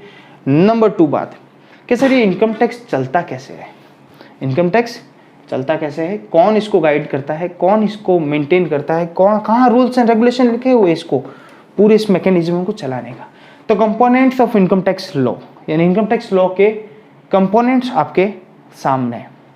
कंपोनेंट्स आपके सामने क्या है, इनकम टैक्स लॉ को कौन गाइड करता है सर, ये तो हमें आपने बताया, इनकम टैक्स एक्ट है, एक बेयर एक्ट है, हमने भी देखी है, एक एक्ट होता है, बुक होती है, उस एक्ट के तहत उसके अंदर सेक्शन सब सेक्शन सारी चीज़ें लिखी हुई है। तो इनकम टैक्स एक्ट तो है ही हमारे सामने सर, 1961 तो हमारे सामने है ही है, हम उसको देखते हुए चलेंगे, राइट, कोई दिक्कत नहीं है। इनकम टैक्स एक्ट तो 1961 में सारी चीज़ें उस बिल के अंदर लिखी हुई थी और उसी को एक्ट में कन्वर्ट कर दिया गया और उस एक्ट के अंदर सारी चीज़ें लिखी हुई है। तो सर ये सब क्या है, तो भाई आपको एक बात बता दूं मैं, ये इनकम टैक्स एक्ट आया कब था, 1961 के अंदर आया था। अच्छा आज क्या चल रहा है सर, हमारे यहाँ तो 2020 चल रहा है और पता नहीं आप वीडियो ले रहे हो आपके यहाँ क्या होता है कौन सा चल रहा हो, हमारे यहाँ भी 2020 ही चल रहा है, राइट। तो मैंने कहा यार इसमें डिफरेंस कितना हुआ सर, हमारे यहाँ तो डिफरेंस के हिसाब से इसमें देख लो सर, अगर मैं राउंड फिगर में 40 या मानूँ प्लस 20 या मानूँ तो एक एवरेज अप्रोक्स 60 ईयर्स का डिफरेंस है। आपके यहाँ कितना है ये मुझे पता नहीं, तो भाई हमारे यहाँ पे भी 60 साल का डिफरेंस हो गया, मतलब 60 साल हो गए एक्ट को लाए और आज की तारीख में इसको कंपेयर करते हुए। तो आप मुझे एक बात बताइए, क्या पहले का 1 लाख रुपया या 10,000 रुपया उस समय का आज 2020 में 10,000 है? नहीं है सर, क्या बात करते हो, हम भी तो पढ़ते हैं, आप भी पढ़ाओगे। कैपिटल गेन के अंदर इन्फ्लेशन इंडेक्स होता है, इन्फ्लेशन से रेटें हम कैलकुलेशन कर रहे हैं, जब तब की जो वैल्यू है वो आज की वैल्यू में आज की इन्फ्लेशन इंडेक्स के हिसाब से बढ़ जाएगी। Very good. तो क्या तब जो टैक्स की चोरियां होती थी क्या आज भी वो टैक्स की चोरियां होती है? नहीं सर, क्या बात करो, तो आजकल तो बड़े बड़े चोर हो गए, पहले बहुत छोटे चोर होते थे सर, आजकल तो बहुत ही एडवांस और हाईटेक चोर हो गए। अच्छा, मैंने कहा तब हम 1961 के अंदर इनकम टैक्स रिटर्न फाइल करते थे तो कहाँ करते थे, डिपार्टमेंट जाते थे, वहाँ रखते थे, बाबू को कहते थे 500 रुपये देते, बाबू काम कर दे यार, कोई ऐसा केस हो तो, राइट है। मैं करप्शन का क्या बोलते हैं उसको, प्रमोशन नहीं कर रहा हूँ, कोई कह देगा बाबू को देना जरूरी होता है कि इनकम टैक्स में, ऐसा कुछ नहीं है, पर मैं कह रहा हूँ जैसे कि एग्जाम्पल दे रहा हूँ, कोई केस ऐसा हो तो हम हाथा जोड़ी करते थे कि वैसे आप कर लो ना यार। तो क्या आज भी इनकम टैक्स रिटर्न फाइल कराने के लिए हमें वहाँ जाना पड़ेगा इनकम टैक्स ऑफिस? या जो आर्टिकल होता था हमारे, जब मैं आर्टिकल से में था और भी उससे पहले आर्टिकलशिप में होते थे तब मैं जो ज़्यादा पुराना आर्टिकलशिप में नहीं था, राइट, इतना कोई मैं 1947 में देश आज़ाद हुआ तब से नहीं हूँ, मैं बहुत लेटेस्ट हूँ। लेकिन मैं कहता हूँ जैसे कि पहले क्या होता था, आर्टिकल्स को इनकम टैक्स ऑफिस का ध्यान होना ज़रूरी होता था, कारण कि उसको इनकम टैक्स ITR जमा करवाने बार बार जाना पड़ता था, और जो आपका प्रिंसिपल है, जो आपका चार्टर्ड अकाउंटेंट है, वो आपको हमेशा भेजता था ताकि आप उस ऑफिस के चक्कर निकालो तो काम सीखो आप, राइट। क्या आज भी ऐसी स्थिति है? नहीं सर, आजकल सब ऑनलाइन है, E-फाइलिंग सिस्टम है सर, क्या कर रहे हो आप, सब ऑनलाइन है। तो मैंने कहा जब चीज़ें चेंज हो गई 40-60 साल के अंदर, जब सारी दुनिया ऐसे से ऐसे हो गई, उलटफेर हो गया, और 19-20 बार बार कह रहा हूँ, 2019 और 20 का गैप तो दुनिया में बता ही दिया कोरोना ने कि कैसे दुनिया चेंज हो सकती है। तो इस 60 साल के अंदर जब इतनी सारी चीज़ें चेंज हो गई, तो इनकम टैक्स के अंदर चेंजेस होने चाहिए कि नहीं चाहिए? इनकम टैक्स क्या वो भी 1961 की तरह होना चाहिए था, वही रूल्स एंड रेगुलेशन लागू होने चाहिए क्या? नहीं, कई लूप होल्स थे, कई बग्स थे, कई प्रॉब्लम्स थी, कई ऐसी चीज़ें इनकम टैक्स में पता चली कि लोग ऐसे चोरी कर सकते, तो हमें लैंग्वेज चेंज करनी पड़ी बार बार। तो ये बार बार हर साल हमने क्या किया, इसके अंदर लाए क्या, अमेंडमेंट्स। पढ़ते हो अमेंडमेंट्स, हर साल अमेंडमेंट आते हैं, और अब इंतजार करते हो कि यार मई का टाइम आए तो अमेंडमेंट लागू नहीं होंगे, लेकिन बेटा नवंबर आ गए तो बहुत सारे अमेंडमेंट्स आ जाएंगे, राइट। ये पढ़ते हो। तो ये अमेंडमेंट्स कब आते हैं? ईयरली बेसिस पे आते हैं। और कब लाता है, कौन लाता है? सर फाइनेंस मिनिस्टर जी हमारे जो भी होते हैं, वो हमारे बजट के अंदर क्या करते हैं, फेब एंड के अंदर बजट आता है, उसके अंदर क्या करते हैं, एक एनुअल फाइनेंस एक्ट लॉन्च करते हैं, जिसको हम क्या बोलते हैं, हमारी लैंग्वेज में बोलते हैं, घर वाले और सब बड़े बुजुर्ग क्या बोलते हैं, बजट आया है। सरकार का क्या आया है, बजट आया है। उस बजट के अंदर इनकम टैक्स के अंदर अलग जगह दी जाती है, उसके अंदर जो जो चेंजेस करने हमें लग रहा है समय अनुसार, हमें इनकम टैक्स एक्ट के अंदर ये चीज़ें चेंजेस करनी है, ये एड ऑन करनी है, ये डिमोलाइज करना है, ये सेक्शंस, वो सारी चीज़ें चेंजेस होती रहती है। और वो चीज़ें चेंजेस होकर हम क्या करते हैं, हम एनुअल फाइनेंस एक्ट निकालते हैं। वो क्या करता है, वो ओरिजिनल इनकम टैक्स एक्ट 1960 के अंदर अमेंडमेंट्स और चेंजेस लाता रहता है। तो component of income tax law के अंदर इनकम टैक्स एक्ट 1961 तो है ही है, उसके अलावा हर साल निकलने वाला एनुअल फाइनेंस एक्ट भी इसी का हिस्सा है, राइट। फिर आगे बात करें, ये थोड़ा मेरे कचरा ज़्यादा हो जाता है यहाँ पे, है ना। चलो, तो सर ये जो 1961 आया था, इसके बाद देखो साहब, जब 1961 एक्ट आया था, ये एक्ट आया था तो इसमें सेक्शंस थे, इसके अंदर सब सेक्शंस थे। आज भी एक बात आपको पता होगी कि सेक्शंस और सब सेक्शंस से हमें रूलिंग का पता चलता है, हमें एक्चुअल हमें ये पता चलता है कि इस सेक्शन में ये बात कह रहा है, उस सेक्शन में ये बात कह रहा है। हमें ये बात कभी नहीं पता चलती कि अगर हम, जैसे हमारा सवाल, जैसे मैंने अगर कुछ सेक्शन पढ़ाया, फॉर एग्जांपल आपको मैंने पढ़ाया कि राइट क्या कह रहा था मैं, previous year, for example this income tax is a tax levied on the total income of the previous year of every person. जब मैंने बोला प्रीवियस ईयर का मतलब क्या है, वो एक्ट के अंदर दे रखा है कि प्रीवियस ईयर का मतलब ये है असेसमेंट ईयर से जस्ट बैक वाला ईयर होता है प्रीवियस ईयर, राइट। फिर हमारा सवाल आया कि सर अगर कोरोना जैसे केसेस हो गए तो अब हमारा प्रीवियस ईयर क्या होगा, क्या 31 मार्च ही रहेगा 2020 का, कि वो एक्सटेंड होगा 31 जुलाई होगा, क्या होगा सर, क्योंकि इस समय तक लोगों ने हिसाब किए नहीं है और बिजनेस भी बंद हो गए थे, लॉकडाउन था, तो अब क्या करें। तो उन चीज़ों के लिए क्या निकाले जाती है, रूल बुक निकाली जाती है। क्या निकाली जाती है, रूल बुक। क्या निकाली जाती है, रूल बुक। एक और एग्जांपल देता हूँ, जैसे मैंने कह दिया भाई स्लैब रेट है, स्लैब रेट जानते हो आप सर, फिर आप फालतू के सवाल क्यों पूछते हो, स्लैब रेट जानते हो, क्यों नहीं जानेंगे। तो स्लैब रेट के अंदर एक चीज़ लिखी हुई है, सीनियर सिटीजन के लिए स्लैब रेट क्या होगी, अलग होगी। सर पता है, कुछ नई चीज़ हो तो बताओ, बता रहा हूँ मैं। स्लैब रेट एक तो इंडिविजुअल्स के लिए और एक बोला सीनियर सिटीजन के लिए है, जो कि इतने साल से ऊपर हो, जो 85 ईयर के ऊपर, सुपर सीनियर सिटीजन जो है 80 साल के ऊपर वाले, तो उनके लिए क्या रेट है, उनके लिए न्यू स्लैब रेट है। कैसी है, अलग स्लैब रेट है। तो मैंने कह दिया सर वो सुपर सीनियर सिटीजन ये क्या है, मैंने कहा जो एक पर्टिकुलर एज के ऊपर होंगे हो। सर यही तो हम सुनना चाह रहे हैं आपके, पर्टिकुलर एज का मतलब क्या है। मैंने कहा एक थोड़े ज़्यादा बूढ़े हो जाएंगे, थोड़ा उनको दिखना कम हो जाएगा, थोड़े दांत खत्म हो जाएंगे, तो क्या सर इनकम टैक्स लेने से पहले सबके दांत चेक करेंगे क्या, कि आपके दांत नहीं है, हाँ ठीक है आप सुपर सीनियर में आ गए, 2 दांत आपके आगे के बच गए, नहीं नहीं नहीं हम आपका टैक्स लेके रहेंगे इतना, उस स्लैब रेट में आपको नहीं दे सकते, ऐसा तो हो नहीं सकता। तो उसके लिए क्या करना पड़ेगा हमें कि सर उसकी एज फिक्स करनी पड़ेगी ना सर, क्या फिक्स करनी पड़ेगी, एज। तो मैंने कहा चलो एज फिक्स करें, है ना। सवाल तो मुझे आपका बहुत बढ़िया लगा और मैंने कहा यार मुद्दा भी तुम्हारा सही है, करना चाहिए। तो मैं क्या करता हूँ, फिर पार्लियामेंट बुलाता हूँ, फिर सारे लोगों को बुलाता हूँ, फिर मैं बोलता हूँ एक काम करो इसका भी एक निवारण निकालो, क्योंकि लोगों को प्रॉब्लम है, एसएससी के सवाल है कि एज क्या होगी आपकी, जिसको आप सुपर सीनियर मानोगे, सीनियर मानोगे या नॉर्मल इंडिविजुअल मानोगे। तो हर बार ऐसे मीटिंग बुलाकर मैं हर बार पार्लियामेंट को बुलाकर ऐसे तंग तो नहीं कर सकता, और ऐसे सवाल तो उठने जेन्युइन थे ही, क्यों सेक्शन में सिर्फ इतनी बात लिखी हुई है कि थोड़े ज़्यादा एज हो यानी सीनियर इंडिविजुअल्स हो तो उसके लिए अलग टैक्स रेट लगेगा, सीनियर में क्या एज ये नहीं बोला। तो उसके लिए उसी एजेस और इनको क्लैरिफाई करने के लिए, उसी चीज़ों को और ज़्यादा रेक्टिफाई, क्लैरिफाई और क्या बोलते हैं उसको, नोटिफाई करने के लिए क्या बनाया गया, इनकम टैक्स रूल्स। यानी जब 1961 में इनकम टैक्स एक्ट आया था और जब 1 अप्रैल 1962 के अंदर ये लागू हुआ था, दैट टाइम उसी के साथ साथ एक किताब और लॉन्च की गई थी जिसके अंदर इनकम टैक्स रूल्स लिखे हुए थे, जिसको 1962 बोला जाता है। ये रूल्स क्या, यानी इसी एक्ट के अंदर जो भी आपके सवाल है, यानी जो भी सेक्शन है उसकी और डिटेल एनालिसिस किसके अंदर लिखी हुई होती है, इनकम टैक्स रूल्स के अंदर लिखी हुई होती है, राइट। जैसे कंपनीज एक्ट 2013 आया था तो कंपनीज एक्ट रूल कब आया, 2014 आया। उसी कंपनीज एक्ट का रूल्स कब आया, 2014 के अंदर आया। पढ़े हैं आप, जब बार बार लॉ पढ़ोगे उसमें कंपनीज रूल्स की बात आएगी और रूल्स 2014 लिखा हुआ होगा, राइट। तो ये भी जरूरी है, इसकी डिटेल एनालिसिस भी तो जरूरी है ना, कौन कौन आएंगे कौन नहीं आएंगे, वो यहाँ लिखी हुई है।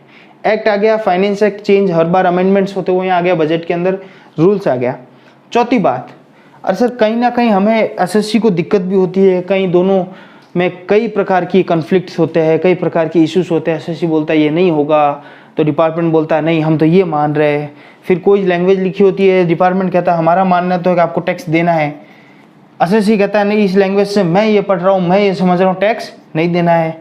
तो इस चीज़ का क्या करें, कैसे इसका सॉल्यूशन हो। तो उस समय या कोई एसएससी रिक्वेस्ट भी करता है डिपार्टमेंट को कि साहब आप इस चीज़ पे, इस पर्टिकुलर सेक्शन पे हमें परफेक्ट क्लैरिफिकेशन दीजिए, परफेक्ट क्लैरिफिकेशन दिए, तो तब वो सीबीडीटी, कौन, डिपार्टमेंट की जब भी बात करूँ यानी कौन बात हो गई, किसकी बात कर रहा हूँ मैं, सीबीडीटी। सर ये क्या है, ये है central board of direct taxation, central board of direct taxation. ये क्या करता है, ये सीबीडीटी जो इनकम टैक्स ऑफिस है अपना, सीबीडीटी का एक ऑफिस है।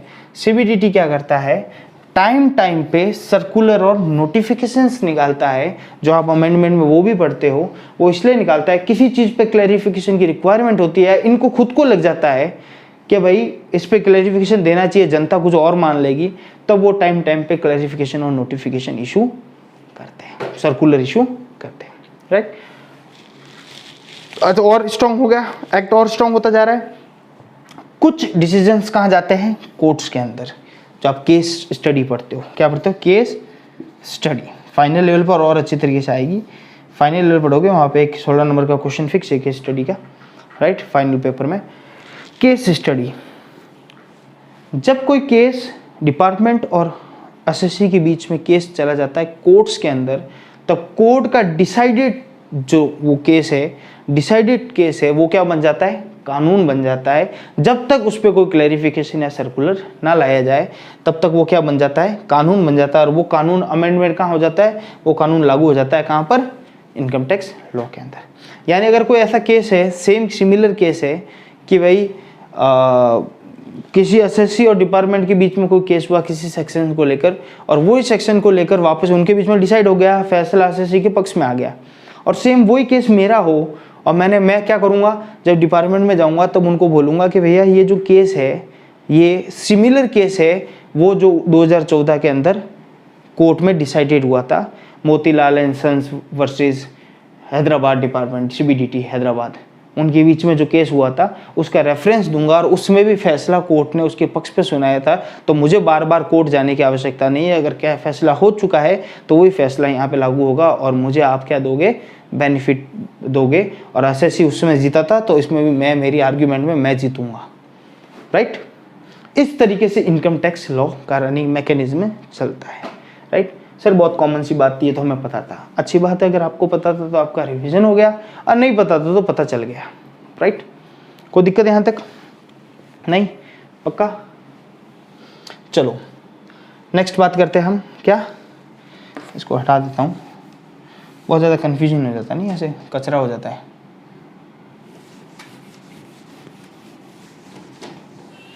चलो अब बात करते हैं दूसरी बात जो आपको ध्यान रखने वाली बात। ये तो मैकेनिज्म समझ में आ गया, कब लागू हुआ था, कितनी सेक्शन से, ये बात समझ में आ गई। अब बात है levy of income tax. Income tax की लागू कैसे होता है इनकम टैक्स, राइट। तो इसमें डेफिनेशन दे रखी है कि income tax is a tax. Tax क्या है बता चुका हूं मैं, a cost of living in a society.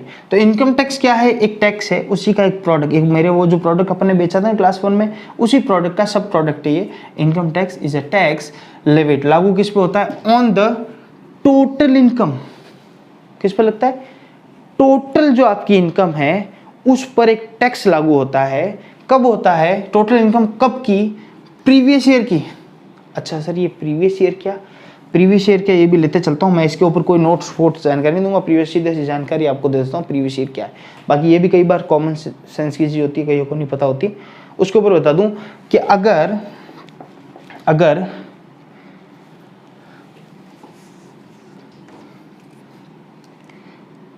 मुझे किसी को सैलरी देनी है, क्या देनी, सैलरी देनी है किसकी, मार्च की।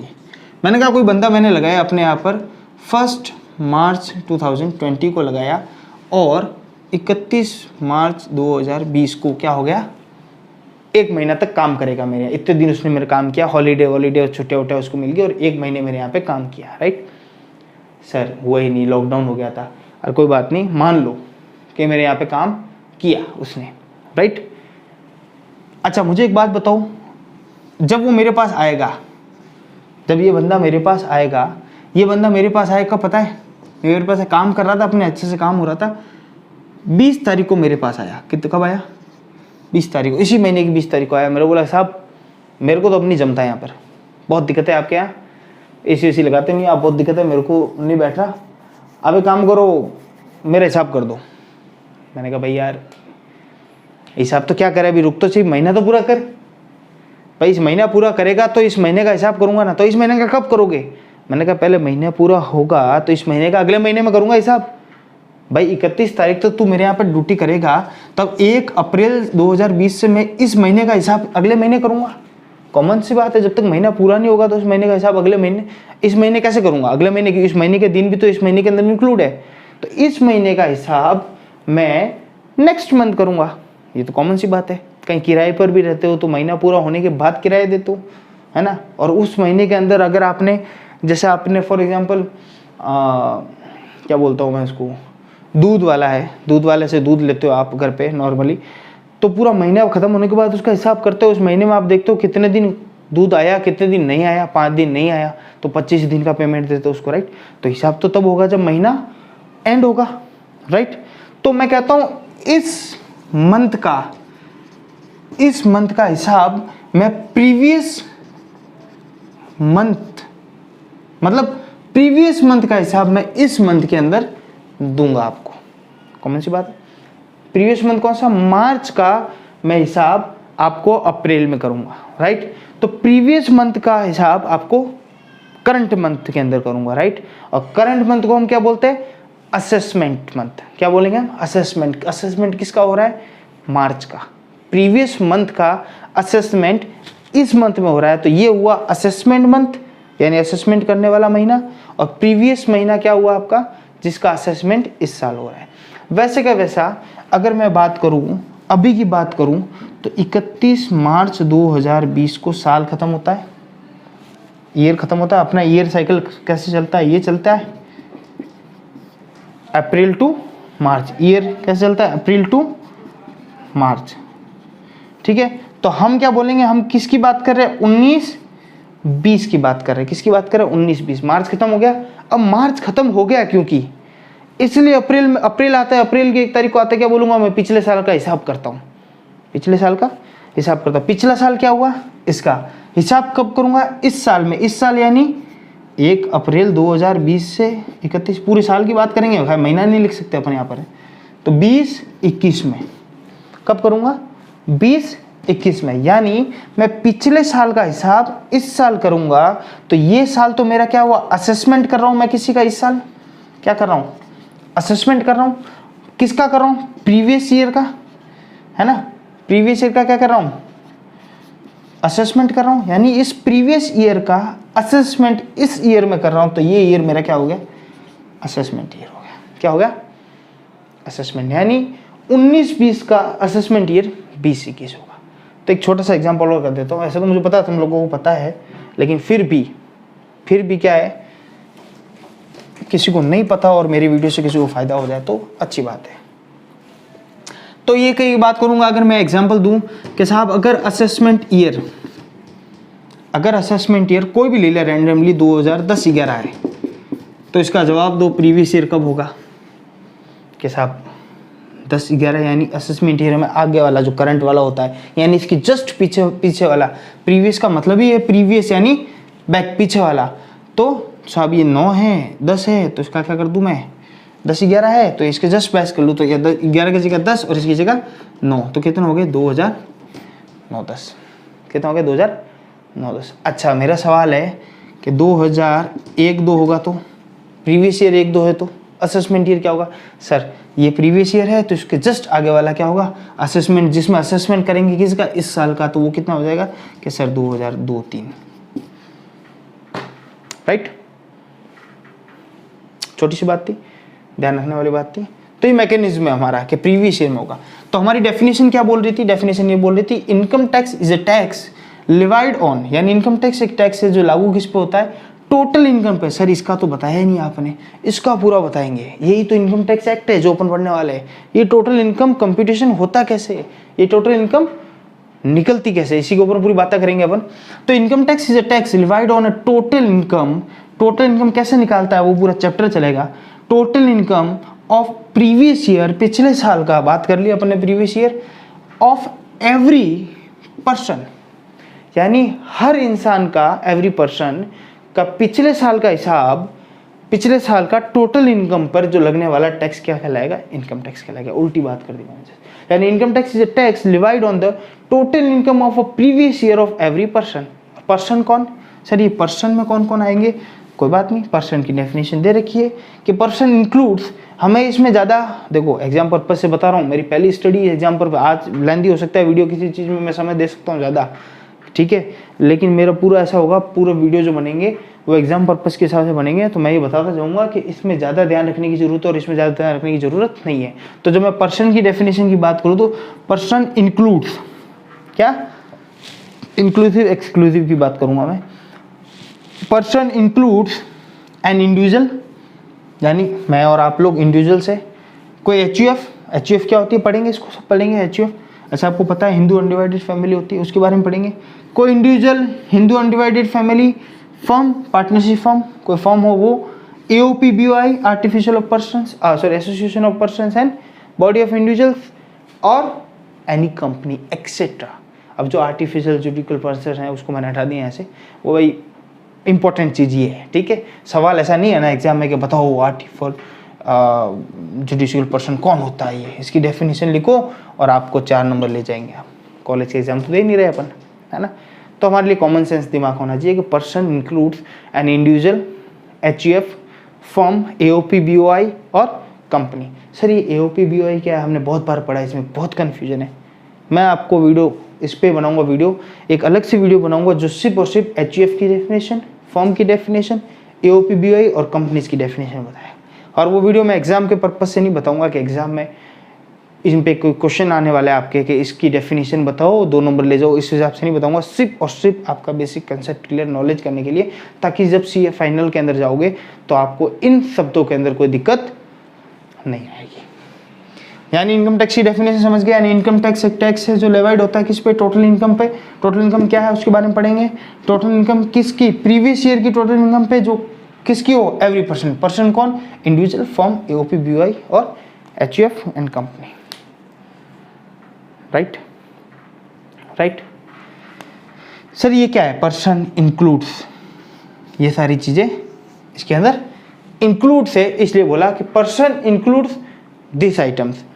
अब डेफिनेशन दो प्रकार की हो सकती है, ये भी बीच में आगे इसलिए पढ़ा रहा हूँ एग्जाम पर्पस, सिर्फ नॉलेज के लिए। मैं अलग से वीडियोस बनाते रहूँगा इन नॉलेज पर्पस के लिए। अभी हमारा टारगेट है हमारा एग्जाम, और एग्जाम के लिए मुझे क्विक रिवीजन चाहिए, इसलिए इन चीज़ों को मुझे थोड़ा साइड में लेते हुए चलना पड़ेगा। साइड में इन द सेंस अलग से इसके वीडियो बनाऊंगा मैं। नो डाउट आपके पास समय हो तो आप वो भी देख सकते हो, राइट, क्योंकि इसमें अगर जाऊँगा तो बहुत टाइम लग जाता है। इंक्लूड्स, एक होती है इंक्लूसिव डेफिनेशन, एक होती है एक्सक्लूसिव डेफिनेशन, राइट। दो प्रकार की डेफिनेशन होती है इनकम टैक्स के अंदर। इंक्लूसिव डेफिनेशन के अंदर मैं बोलता हूं कि पर्सन इंक्लूड्स ये 4-5 आइटम बोल दी मैंने, 1 2 3 4।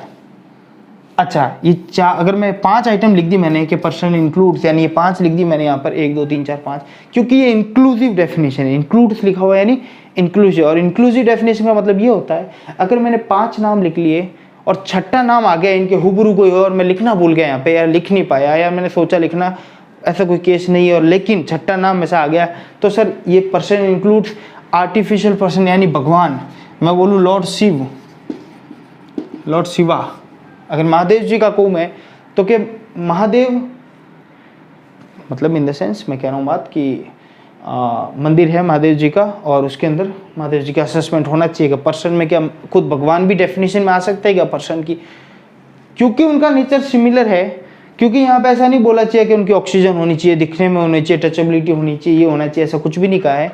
तो इंक्लूसिव डेफिनेशन के अंदर बोला कि पर्सन इंक्लूड ये तो है ही है, लेकिन इनके जैसे और भी कोई आए तो वो भी इंक्लूड होंगे, क्योंकि डेफिनेशन क्या है, इंक्लूसिव है। क्या है, इंक्लूसिव। तो सर ये एक्सक्लूसिव डेफिनेशन क्या है? एक्सक्लूसिव का मतलब ये होता है कि साहब आप, हाँ, एक्सक्लूसिव का मतलब ये हुआ कि साहब आपके ऊपर ये सारी चीजें लगेगी इन लोगों को छोड़ते, इन चीजों को छोड़ते हुए। फॉर एग्जांपल मैंने कहा कि आपके ऊपर ये कार्रवाई होगी, केस के ये लॉ लगेंगे आपके ऊपर, राइट। या आप पर्टिकुलर एग्जांपल दूं मैं आपको कि आप पर्टिकुलर आपके ऊपर ये सारी पेनल्टी लगेगी, सारी पेनल्टियाँ लगेगी, ऑल पेनल्टियाँ लगेगी आपके ऊपर, आपने कोई डिफॉल्ट किया सारी पेनल्टियाँ लगेगी, लेकिन ये 4 प्रकार की पेनल्टियाँ नहीं लगेगी। समझ रहे हो? मैं कहता हूं कि आपके ऊपर सब तरीके की पेनल्टी लगेगी, लेकिन इन 4 को छोड़कर। जब किसी चीज को एक्सक्लूड करते हैं अपन किसी चीज के अंदर से, तो उसको क्या बोला जाता है, एक्सक्लूसिव डेफिनेशन। क्या बोला जाता है, एक्सक्लूसिव। अगर मैं यही बोल देता पर्सन की डेफिनेशन के अंदर कि भाई person includes all type of person but it excludes firm, AOP, BOI, company and ये, अगर ऐसा बोल देता जस्ट एग्जांपल, तो क्या होता कि हर तरीके के पर्सन आ जाएंगे पर ये पर्सन नहीं आएंगे। जैसे फॉर एग्जांपल एक बात कहता हूं तो मैं कि person includes excludes person, definition लिखता हूं पर्सन की, थोड़ी सी अलग कर देता हूं कि पर्सन मींस, सिर्फ एग्जांपल के लिए कर रहा हूं, इसको लिंक मत करना, ये बात दिमाग में बिठाना। पर्सन मींस या contains all type of person, all type of persons excludes या it excludes dog, plant and क्या बोलता हूँ मैं सकता हूँ इसको, सोलर, मतलब सूरज, सन, मून, ये एग्जांपल दे रहा हूँ मैं सिर्फ। तो बोलता हूँ अगर ये डेफिनेशन ऐसी होती कि person means all type of person but it excludes, इनको छोड़ते हुए, तो ये क्या होगी, एक्सक्लूसिव डेफिनेशन होगी, यानी सब आगे, खाली ये 3-4 आइटम नहीं आएगी इसके अंदर, राइट। यानी अगर इसके अंदर कोई मिस हो गया, इसके अंदर कोई नाम मिस हो गया, तो फिर वो मिस ही रहेगा, वो आएगा किसमें, वो डेफिनेशन के अंदर इंक्लूड हो जाएगा, ठीक है, क्योंकि यहाँ एक्सक्लूसिव डेफिनेशन है। लेकिन जब इंक्लूसिव डेफिनेशन की बात करते हैं तो 5 आइटम लिखिए और छठा कोई मिस हो गया और आपको लगता है कि वो भी पर्सन की डेफिनेशन होना चाहिए, और डिपार्टमेंट कल चाहे कि भाई नहीं हम इसको पर्सन की डेफिनेशन में लेंगे अब, तो आप बोलोगे, आप आर्ग्यू करोगे कि साहब आपने लिखा तो नहीं इसमें, मेरा तो इन 5 कैटेगरी में से आ ही नहीं रहा है, मेरा जो एसएससी है वो 5 कैटेगरी के अंदर आ ही नहीं रहा है। तो मैं बोलूँगा एज ए डिपार्टमेंट बोलूँगा कि भैया ये डेफिनेशन क्या थी, इंक्लूसिव डेफिनेशन थी। अगर 5 में नहीं आ रहा तो छठा मैं ऐड कर सकता हूँ, मान सकता हूँ, और छठा लिख दूंगा आपके जो एसएससी का नाम है वो, राइट। तो ये 2 डिफरेंस है इंक्लूसिव एक्सक्लूसिव में, सिर्फ ध्यान रखने के लिए। तो अभी तक इंपॉर्टेंट बात अपन ने की components of income tax act. Income tax act कब लागू हुआ, कितने सेक्शंस है और कितने शेड्यूल्स है इसके अंदर। और फिर हमने बोला इनकम टैक्स का मतलब क्या है। Income tax is a tax levied on a total income of previous year of every person, और पर्सन की डेफिनेशन, राइट।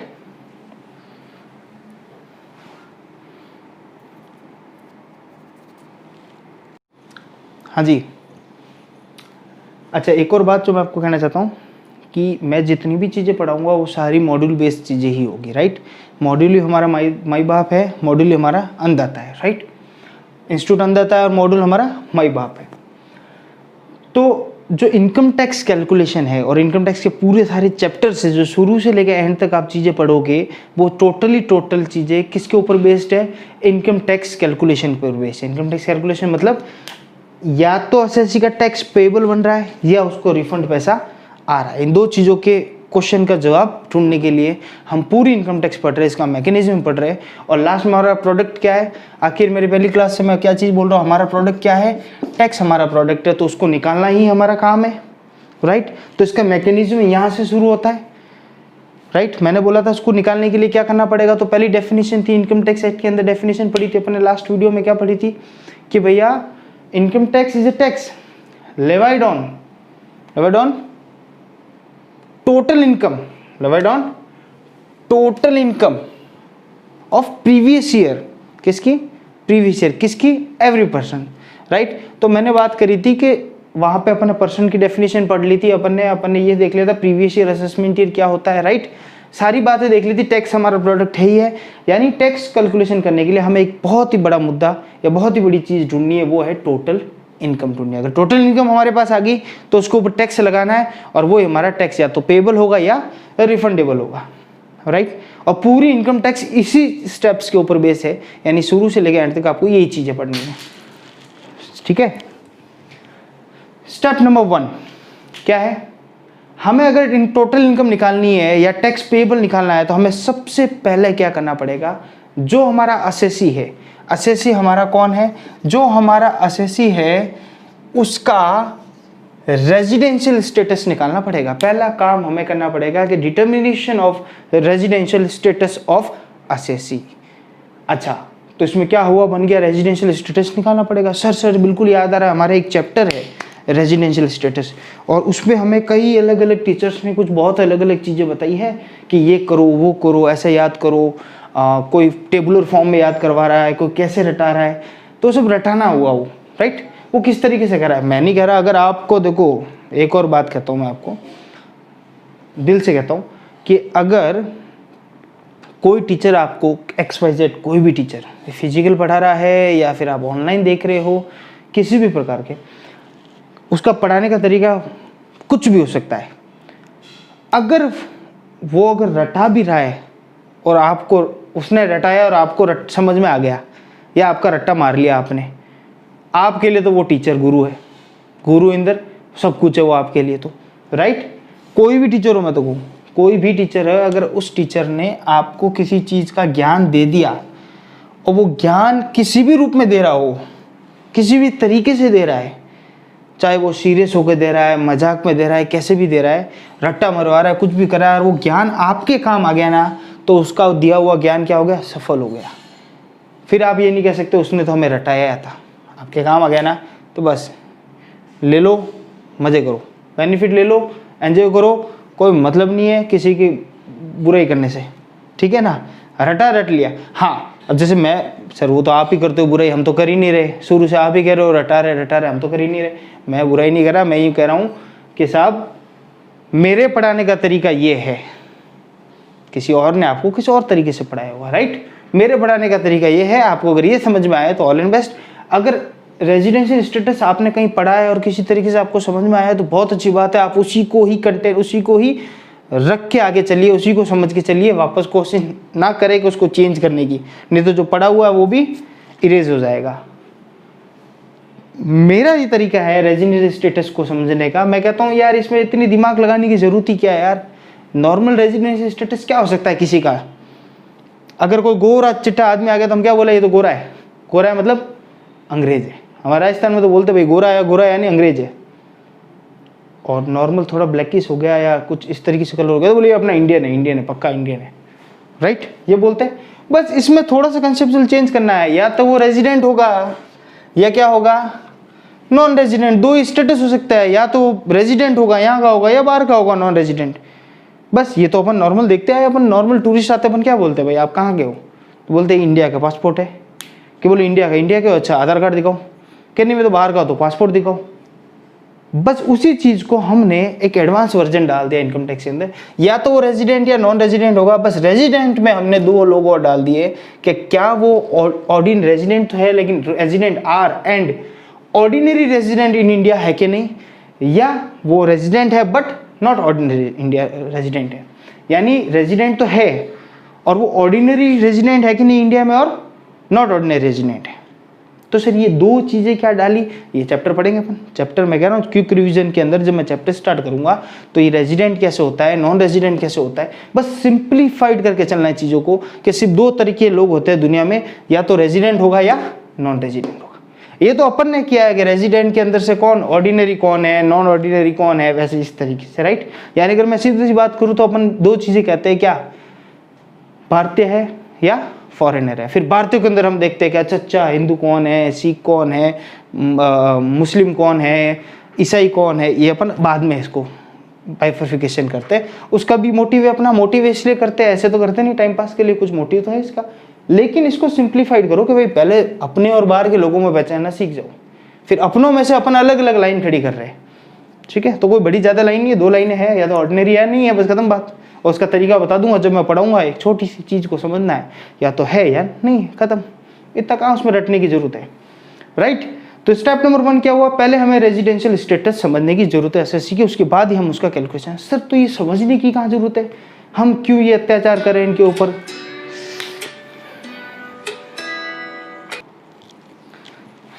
सॉरी बीच में थोड़ा सा डिस्टर्ब हो गया था। हाँ तो सर ये इनके साथ भेदभाव क्यों कर रहे हैं, हम इनको अलग अलग क्यों कर रहे हैं, ठीक है, हम इनके अंदर ये डिस्क्रिमिनेशन क्यों ला रहे हैं सर, हम तो इंडिया में लाते नहीं कभी ये। देखो उसका भी कारण है, वो भी जब ये स्टेटस पढ़ेंगे, जब हम ये चैप्टर पढ़ेंगे उसमें बताएंगे कि इसका डिस्क्रिमिनेशन लाने का एक कारण है। अगर बाहर का है तो हम उससे इंडिया में इनकम कहेंगे तो ज़्यादा टैक्स लेंगे, इंडिया का है तो थोड़ा कम लेंगे, घर का आदमी है, तो उस तरीके से एडजस्ट इसको किया जाएगा, राइट। वो जब पढ़ेंगे तब उसको डिटेल में बताऊंगा। अभी आपके लिए स्टेप नंबर 1 क्या है, पहले हमें किसी भी एसएससी का क्या ध्यान रखना है, रेजिडेंशियल स्टेटस देखना है, राइट। या तो रेजिडेंट है या नहीं है, और है तो ऑर्डिनरी है या ऑर्डिनरी नहीं है, खत्म बात। दूसरा स्टेप क्या है, दूसरा स्टेप हमें करना है classification of income under different heads. यानी अगर कोई एसएससी, पहले एसएससी आया हमारे सामने, उसको खड़ा किया, हमने बोला अच्छा भैया तू है कि नहीं रेजिडेंट है कि नहीं, तो उसने अपने दिन बताया, इंडिया में कितने दिन रहा, हमने बोला ठीक है तू ऑर्डिनरी रेजिडेंट है, कोई दिक्कत नहीं, एक स्टेप क्लियर हो गया। नेक्स्ट स्टेप, कौन सी इनकम है तेरी। दूसरा सवाल ये होगा, एज ए चार्टर्ड अकाउंटेंट मेरे पास क्लाइंट आता है, बोला अच्छा क्या क्या इनकम कमाते हो आप, तो बोले देखो साहब एक तो मेरा बिजनेस चलता है। मैंने कहा ठीक है, बिजनेस की सारी डिटेल लियो, कितना प्रॉफिट है क्या नहीं है, प्रॉफिट एंड मैं इस हेड के अंदर करूंगा, profit and gain from business and profession. फिर बोला देखो साहब एक मेरा घर है किराए पे दे रखा है तो उसकी भी इनकम आती है। मैंने कहा ठीक है, हाउस प्रॉपर्टी इनकम के अंदर भी इसका आएगा, एक स्लैब इसमें भर जाएगा। और सर थोड़ा बहुत डिविडेंड से कमा लेता हूँ मैं, अदर सोर्स की भी इनकम है। तो मैंने कहा ओके ये भी देगा। सर मैंने एक प्लॉट भी बेचा था, मैंने कहा वेरी गुड, कैपिटल गेन भी है आपके पास, राइट, कैपिटल गेन भी है। तो सैलरी मतलब कहने का मतलब डिफरेंट हेड्स के अंदर हमें उसके इनकम को बाइफर्फिकेशन करना है। अगर किसी एक ही इनकम है, सैलरी पर्सन है तो सिर्फ सैलरी इनकम है तो सिर्फ सैलरी में डालेंगे उस हेड में। और मैंने एग्जांपल दिया कि सारी इनकम भी हो सकती है किसी की। तो classification of income under different heads, तो इसमें ये हो सकता है सैलरी हेड हो सकती है, हाउस प्रॉपर्टी हो सकती है। 5 तरह के हेड है, आप सबको पता है, salary, house property, business and profession, profit and gain from business and profession, capital gains and other sources, 5 तरह के हेड, इसमें अलग अलग डिस्ट्रीब्यूट कर दिया। डिस्ट्रीब्यूट करने के बाद जब आप, ये सिर्फ मैं एक जनरल साइंस के लिए पूरा ओवरव्यू बता रहा हूँ, तो घबराना मत आप कि क्या सर फटाफट हो रहा है ये जब मैं एक एक चैप्टर आऊँगा तब और अच्छे से समझेंगे। तो जब अपन क्या करते थे, इस तरीके से करते थे हम, ये जब कैलकुलेशन करते हैं हम, जब इनकम टैक्स का क्वेश्चन आता है उसको सॉल्व करते तो स्टेटस से, तो जो अगर सवाल में है रेजिडेंशियल स्टेटस तो हम डालेंगे, नहीं हुआ तो हम क्या करेंगे, या हेड लिखते इनकम फ्रॉम बिजनेस लिख दिया, या नेट प्रॉफिट, जो भी एडजस्टमेंट होगा वो एडजस्टमेंट डाल दिया। फिर क्या करेंगे यहाँ पे नेट प्रॉफिट एडजस्टमेंट, जो भी डिडक्शन है डेप्रिसिएशन कम ज़्यादा करके यहाँ लिख दिया, बाहर आ गई इनकम। एक बार यहाँ आएगी एडजस्टमेंट सारा हो गए, फिर यहाँ लिख देते इनकम, फिर यहाँ क्या लिख देते हैं net income from business, income from business, और नेट इनकम बाहर डालते हैं। वैसे क्लासिफिकेशन करना है हमें, एक अलग अलग इनकम हेड में अलग अलग उसको छाटना है, छटनी करनी है आपकी कौन सी इनकम है। फिर दूसरा स्टेप है, step number 3, computation of income under each head, यानी ये कंप्यूटेशन छाटनी कर ली, उसके बाद कंप्यूटेशन। अगर किसी की हाउस प्रॉपर्टी इनकम है तो हाउस प्रॉपर्टी इनकम लिख दी, जीएवी आ गया उसका, लेस कर दिया डिडक्शन, एनएवी आ गया उसका, नेट एनुअल वैल्यू आ गई, उसको लिख दी बाहर। तो ये हो गया स्टेप नंबर 3 के computation of income under each head. और जब सब ईच हेड की कंप्यूटेशन आ जाएगी तो कैसे आएगी कि भाई बिजनेस की यहाँ आई, ऐसे आई, हाउस प्रॉपर्टी की यहाँ आई, कैपिटल गेन की यहाँ आई, राइट, समझे मेरी बात। तो ये वाली बात हो गई। Step number 3, computation of income under each head, यानी रेजिडेंशियल स्टेटस पता चल गया, उसकी कंप्यूटेशन अलग अलग हेड में, इनकम हमने बाइफर्केशन कर दी और उसका कंप्यूटेशन कर दिया ईच हेड का। स्टेप नंबर 4, किसी प्रकार की कोई क्लबिंग है उस इनकम के अंदर, क्लबिंग यानी चैप्टर ऐसे पढ़ेंगे सारे, लेकिन अभी बताता हूँ, क्लबिंग है किसी प्रकार की, यानी स्पाउस है, वाइफ की इनकम उसके अंदर क्लब हो रही है, माइनर चाइल्ड है उसकी इनकम क्लब हो रही है, तो वो जो भी एडजस्टमेंट है स्टेप नंबर 4 के अंदर हम क्या करेंगे, वो सारे एडजस्टमेंट करेंगे, ये सब होने के बाद। स्टेप नंबर 5, किसी प्रकार का लॉस है, सेट ऑफ कैरी फॉरवर्ड, पिछले साल का लॉस है वो कैरी फॉरवर्ड हुआ है तो उसमें एडजस्ट हो जाएगा, बिजनेस का तो बिजनेस में हो जाएगा, हाउस प्रॉपर्टी का तो हाउस प्रॉपर्टी में हो जाएगा। या इस साल का कोई लॉस है जिसको हम कैरी फॉरवर्ड करना चाहते हैं, या फिर डिफरेंट हेड का कोई लॉस है जो आपस में सेट ऑफ करना चाहते हैं, ये सारा देखेंगे। ओवरव्यू दे रहा हूँ, स्टेप नंबर 5 में ऐसा होगा। स्टेप नंबर 6 में क्या बोलता है, computation of gross total income, GTI निकालनी है, क्या निकालनी है, जीटीआई, यानी ये सब चीजें होने के बाद हमें क्या करना है, उसका ग्रॉस टोटल इनकम निकालनी है। और आप सबको पता है ये ग्रॉस टोटल इनकम निकालने के बाद हम क्या करते हैं, हम सर उसमें देते हैं एलिजिबल डिडक्शन। मैं यहाँ लिखता हूँ, शब्द लिखता हूँ एलिजिबल डिडक्शन, ठीक है ना, हर किसी को नहीं मिलता डिडक्शन, जो एलिजिबल होता है उसी को डिडक्शन मिलेंगे। और कौन से डिडक्शन मिलेंगे, जो एलिजिबल डिडक्शन होगा, किस में से मिलेंगे सर, ग्रॉस टोटल इनकम में से लेस हो जाएंगे। अच्छा, मैंने कहा फिर क्या आएगा, अरे सर क्या मजाक करते हो, आ गया ना टोटल इनकम, जब ग्रॉस टोटल इनकम आ गई उसमें से डिडक्शन लेस कर दिया तो आ गया टोटल इनकम। तो ये तो निकाल रहे थे हम टोटल इनकम, और टोटल इनकम हमारे पास 8वें स्टेप में जाकर आ गई। तो सर ये बात का क्या है, एंड टैक्स पेबल, देखो ये भी करना हमारा काम है। खाली टोटल इनकम तक तो ये बात चली गई कि इसके ऊपर क्या लगेगा, इतना पता चल गया, यहाँ जो अमाउंट आएगा टोटल इनकम के अंदर उसके ऊपर क्या लगेगा, टैक्स लगेगा। क्या लगेगा, टैक्स लगेगा। स्टेप नंबर 9 पढ़ लेते हैं, application of rates of taxes on the total income. अब जो टोटल इनकम आ गई है उसके ऊपर क्या लगेगा, रेट ऑफ टैक्सेस लगेगी। रेट ऑफ टैक्सेस लगने से के बाद क्या आ जाएगा, टैक्स या तो पेबल है या रिफंडेबल है, नहीं, उसके बीच में एक छोटी छोटी चीजें और है, क्या ध्यान रखना है। अगर ये स्टेप ध्यान रहे ना तो कई बार बच्चों को प्रॉब्लम होती है, मैं प्रैक्टिकली मैं एस्पेक्ट में बता रहा हूँ। कई बार बच्चों को मेरे पास आते हैं क्वेश्चंस के, बोले सर हम सब करते हैं, हम भूल जाते हैं। क्या भूल जाते हैं सर, वो रिबेट भूल जाते हैं हम, सरचार्ज रिबेट इनका तो ध्यान ही नहीं रहता, हमें भूल जाते हैं, फटाफट यही रेट हम टैक्स लगा देते हैं, या हम हेल्थ सेस या ये जो एजुकेशन सेस है ये भी भूल जाते हैं हम। तो आप स्टेप वाइज याद रखोगे ना कि भाई टोटल इनकम जीटीआई आई, जीटीआई के बाद डिडक्शन आएगा, डिडक्शन के बाद टोटल इनकम पर रेट ऑफ टैक्सेस लग जाएगी। पहले एप्लीकेशन कर दो टैक्स की रेट, फिर देख लो आप स्टेप नंबर 10 में क्या, क्योंकि सरचार्ज या रिबेट तो नहीं अंडर सेक्शन 87A, क्या है 87A सब पढ़ेंगे अपन, कोई सरचार्ज या रिबेट्स तो नहीं है इसके ऊपर, अगर वो है तो वो लागू कर दो।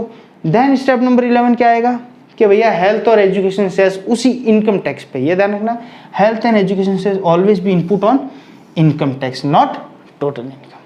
यहाँ गलती मत कर देना कि टोटल इनकम में लगा देना, इनकम टैक्स यहाँ से निकल जाएगा, उसके ऊपर सरचार्ज को रिबेट हो तो वो दे दो, जो बचा उसके ऊपर हेल्थ या एजुकेशन सेस लगा दो, और उसके बाद कोई एडवांस टैक्स आपने दे रखा है, कोई टीडीएस आपका कट रखा है, तो हमें क्या करना है, वो एडवांस टैक्स और टीडीएस की डिटेल उस टैक्स में से क्या करनी है, लेस करनी है। अगर क्वेश्चन उसमें दे रखा है और वो लेस करने के बाद जो अमाउंट बचेगा या तो टैक्स पेबल होगा या रिफंडेबल होगा,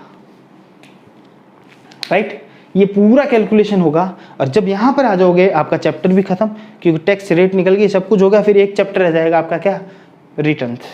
उसमें बिलेटेड रिटर्न्स क्या होते हैं, डिफेक्टिव रिटर्न्स क्या होते हैं, रिवाइज रिटर्न क्या होते हैं, due date of filing of return 39(1) क्या है, वो सारी चीज़ें एक चैप्टर रहेगा। बाकी यहाँ तक सारे चैप्टर इनकम टैक्स के आपके खत्म हो जाएंगे। अब इनको थोड़ा थोड़ा डिटेल में पढ़ना है, भैया है क्या क्या, इसमें किस किस प्रकार की चीज़ें होती है, बस यही इनकम टैक्स है और कुछ भी नहीं है। सब चीज़ क्या है, आसान, राइट। तो इसी प्रकार से हमारा ये आज का चैप्टर यहाँ इतना ख़त्म होता है। नेक्स्ट वीडियो में मैं क्लासेस में स्टार्ट कर दूंगा बेसिक कंसेप्ट पहला चैप्टर नंबर 1 स्टार्ट करूंगा। बहुत ही फास्ट पढ़ाऊंगा मैं बेसिक कंसेप्ट, और उसमें जो मेन चीज़ें वहाँ पे समय भी दूंगा आपको। अब देख लो, मेरी जो आज स्पीड थी पढ़ाने की, ये स्पीड रहेगी आगे भी। और फिर मैं आपसे बोलना चाहता हूँ, मैं किसी प्रकार का कोई भी सजेशन हो कमेंट बॉक्स में ज़रूर डालिएगा, लाइक ज़रूर कीजिएगा। ये देखो मेरी तरफ से आपको रिक्वेस्ट है, अगर आपको देखते हो और आपको पसंद आए तो लाइक ज़रूर कीजिएगा, उससे हमें कॉन्फिडेंस मिलेगा। कमेंट जरूर कीजिएगा, किसी प्रकार का कोई चेंजेस या कोई आपको क्वेरीज हो तो कमेंट में डाल दीजिए, उसका रिप्लाई करूँगा मैं। और कोई सजेशन हो तो डालिएगा, और अच्छा लगे रिव्यू तो वीडियो तो उसके बारे में भी डालिएगा। और आपको कुछ जो चीज़ आपको रिक्वायरमेंट है उसके बारे में मुझे ज़रूर एक बार अवगत कराइएगा, ताकि मैं आपके लिए कुछ और अच्छा और कुछ अच्छी चीज़ें आपके लिए पेश कर सकूँ, ठीक है। Thank you very much for watching this. Subscribe जरूर कीजिएगा। Thank you.